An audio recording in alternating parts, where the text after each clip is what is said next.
Victory over Superman was only the beginning of Aquaman's rise to power. Uniting the world's oceans under the banner of Atlantis, Aquaman had a controlling interest in the planet's ecology and economy. His influence did not escape the attention of the world's multinational corporations, who looked to end his reign.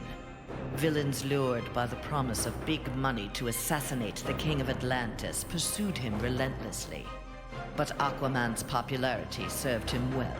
The world's citizens rose up in anger against those who would quell Aquaman's influence. The threat abated, a groundswell of support began for a united Earth under Aquaman's command.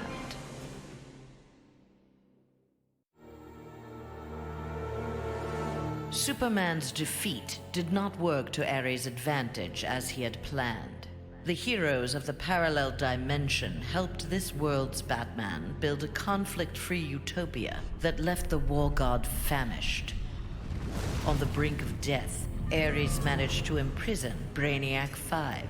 He forced Brainiac to create a time loop beginning with the other dimensional heroes' arrival and ending just before their victory. In this pocket of time, Ares flourished. Endless war was his to savor.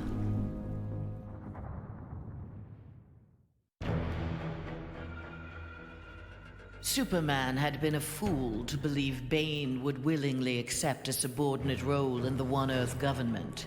With the High Counselor out of the way, true leadership could begin.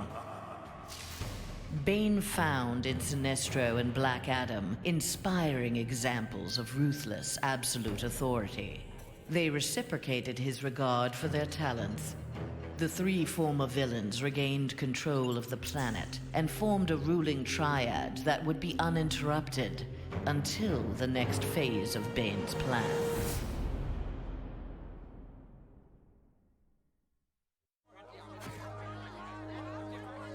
Following the battle to liberate Earth, Batman learned that Luthor had bequeathed his massive fortune to Bruce Wayne. He now had the means to rebuild Gotham and Metropolis. The city's residents, inspired by their hero's efforts, adopted the slogan, "We are Batman." They contributed countless hours to their community's renovation and crime prevention. The Batman of old would have stubbornly assumed these tasks alone. The post-One Earth Batman, having been rewarded for his trust in others, enjoyed his city's renewal and his role as its benefactor.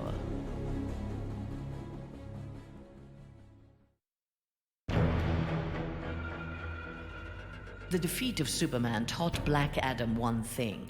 Most of Earth's denizens were too weak to adopt Kahndaq's visionary form of government. He returned to his homeland with a new plan. Combining their energies, Black Adam and his Empress Isis created a mystical barrier around Kahndaq. There they reigned in peace, their country an oasis in the wasteland of human civilization. A true oasis once Black Adam had destroyed all other life on Earth.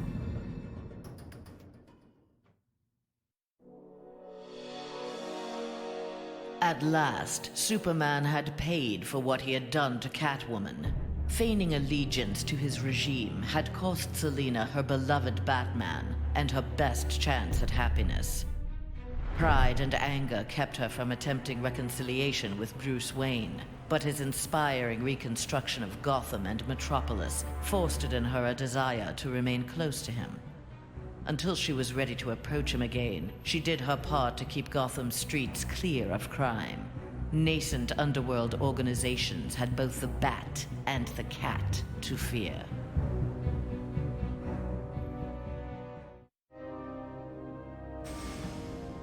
Mere days after returning to his Earth, Green Lantern, in an event mirroring his ascension to the core, witnessed the crash landing of an alien ship. Investigating the wreckage, he encountered the pilot, who claimed to be Abin Sur. But this Abin Sur wore no power ring and referred to him in halting breaths as the Almighty One. Green Lantern tried to convince the alien of their past, that Abin Sur had named Hal Jordan his successor as the Green Lantern of Sector 2814. But the alien died from his wounds before Lantern could learn more of him. Lantern left immediately for Oa. The Guardians were his only hope of solving this mystery.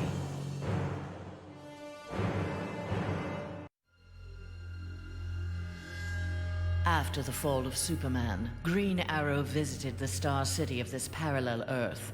His counterpart was one of the first heroes to fall in the battle against Superman, one of the first to object to the Man of Steel's new tactics and reasoning. A memorial erected in Star City's Orchid Bay served as a reminder of the need to fight oppression regardless of the odds. There, Green Arrow found that one citizen wasn't content to memorialize Oliver Queen in stone. With Green Arrow's training, a new archer, dressed in crimson, took up the fallen hero's mantle. Let Star City's criminals beware. The night belongs to Red Arrow.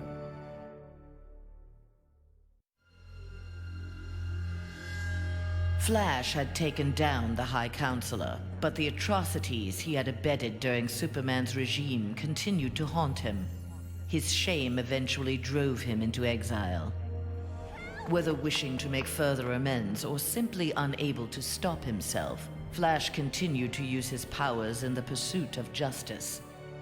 Rumors of a mysterious red streak of energy that would set upon and incapacitate criminals circulated throughout Central City. While only some deduced his true name, most felt gratitude and affection for the new hero they called the Ghost.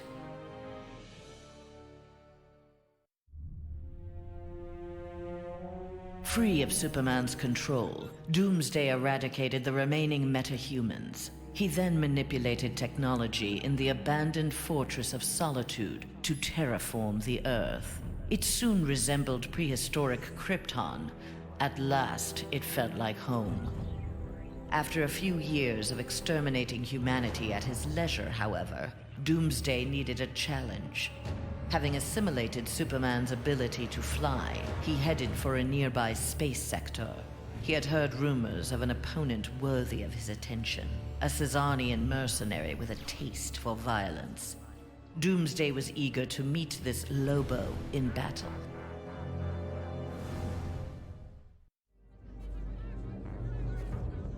With Superman's regime toppled, new governments formed to take its place. New governments meant new customers for Deathstroke, and business was booming. Soon there were more assassinations to carry out, revolutions to aid, and unrest to create than he could manage on his own. The One Earth regime's elite troopers, having committed atrocities in Superman's name, had gone into hiding from a populace bent on revenge. Impossible for most to find, but not for Deathstroke. Recruiting these renegades, he formed the New Titans, the world's premier political assassins.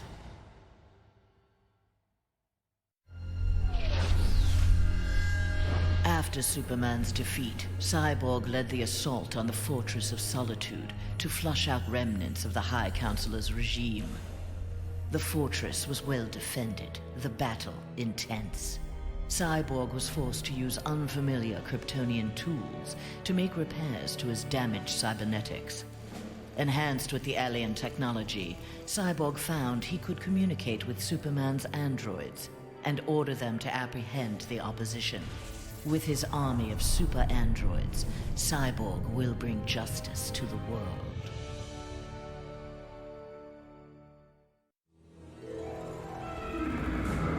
The defeat of Superman filled Harley with confidence. She knew what she was capable of and knew what she wanted. She traveled to the Visitor's Earth and freed the Joker from prison. Returning to her world, they married in a ceremony that set Gotham ablaze. At the reception, the cake-cutting ceremony took a gruesome turn. As her new husband playfully mashed her face into the cake, years of abuse took its toll. Something in Harley snapped. She used the ceremonial knife to slash Joker's throat. Still wearing her wedding gown, Harley now resides permanently in Arkham Asylum.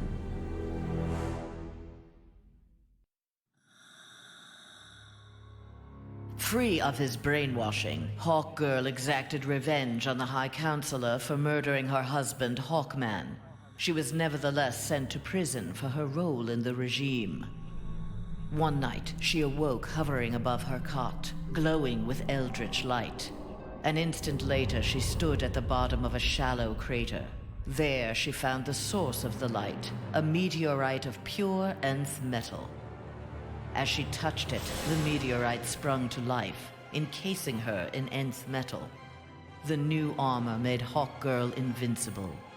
Her first act, vengeance against those who had helped Superman capture Hawkman.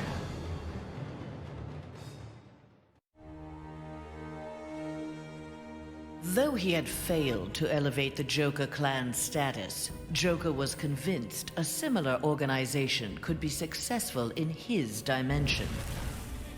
Joker used a series of devastating terrorist acts to frighten the populace, then convinced the more gullible among them that he was the path to security. The new Joker clan soon had millions of members worldwide and committed regular anti-government attacks, wreaking havoc on the global economy.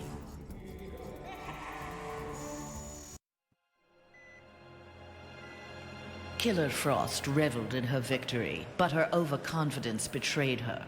Seizing the opportunity, agents of Star Labs captured her. Their scientists harnessed her freezing power in order to fortify the world's polar ice caps. But Star Labs underestimated Frost's abilities. Turning on her captors, she froze their facility and eventually the entire Western Hemisphere. The survivors now struggled to overthrow the self-proclaimed Ice Queen.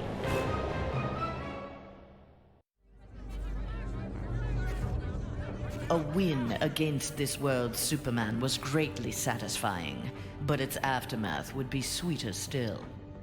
Luthor had traveled to this dimension to convince its residents that he was their Luthor, who had miraculously survived the High Counselor's globally televised attack on him.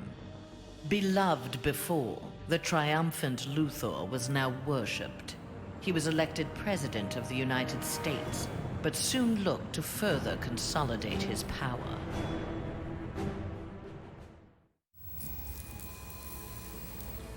Nightwing had beaten his former boss, Superman, in single combat. Not even Batman had done that. His thirst for conflict grew. He began challenging anyone who crossed his path. Nightwing's belligerence eventually drew the attention of Sinestro. His corps was always in need of new recruits, and the young humans seemed able to inspire great fear. Sinestro had his suspicions confirmed when a yellow power ring found its way onto Nightwing's finger.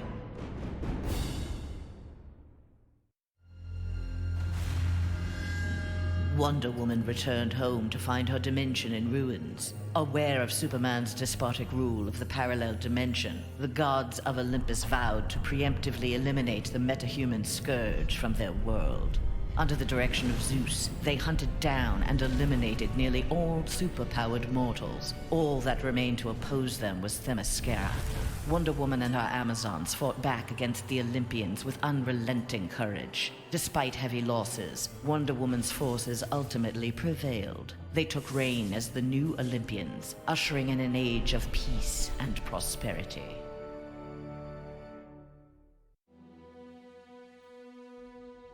Though pleased with the outcome, Superman's battle with his duplicate left him troubled. If one Superman could go so far astray, why not another? Preventative measures were in order. After much discussion with his fellow Justice Leaguers, Superman ingested a remote-release kryptonite capsule. At any sign of instability, the kryptonite would permeate his body, killing him. The question of who could trigger the device was solved democratically. Each week, a different Leaguer would take possession of its remote control. Only Batman was denied a shift.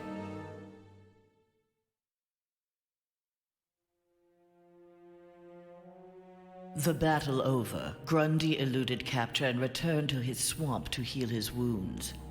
During regeneration, Grundy found he could channel the elemental force of the Red. All animal life would bend to his rule. His increased power also allowed him to resurrect the long-lost Grey Force. Now, instead of ruling Earth's creatures, he could simply destroy them.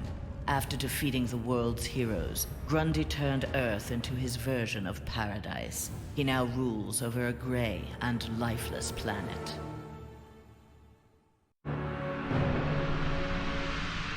When Superman's One Earth regime proved to be a failure similar to his on Korrigar, Sinestro retreated to deep space to ruminate on its demise. Fear had long seemed the most powerful of the emotions with which to bring order to the universe, yet it had not been enough. Desperate, Sinestro hurled the might of the Sinestro core against the life entity, keeper of the White Power Battery. Ultimately victorious, Sinestro now wielded the power of a White Lantern. No adversary could possibly withstand him. The light of the Green Lantern core would be the first he would extinguish.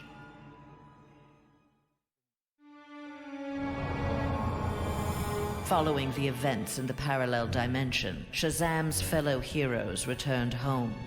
But an alien virus contracted during the transfer created in them acute mental instability. They turned on their fellow crime fighters in a deranged fury. Alone and desperate, Shazam shared the power of the Word with his adopted brothers and sisters. Their purity of heart gave them courage. The army of Shazam incapacitated the former heroes. Eventually, they took the place of the Justice League as primary defenders of Earth.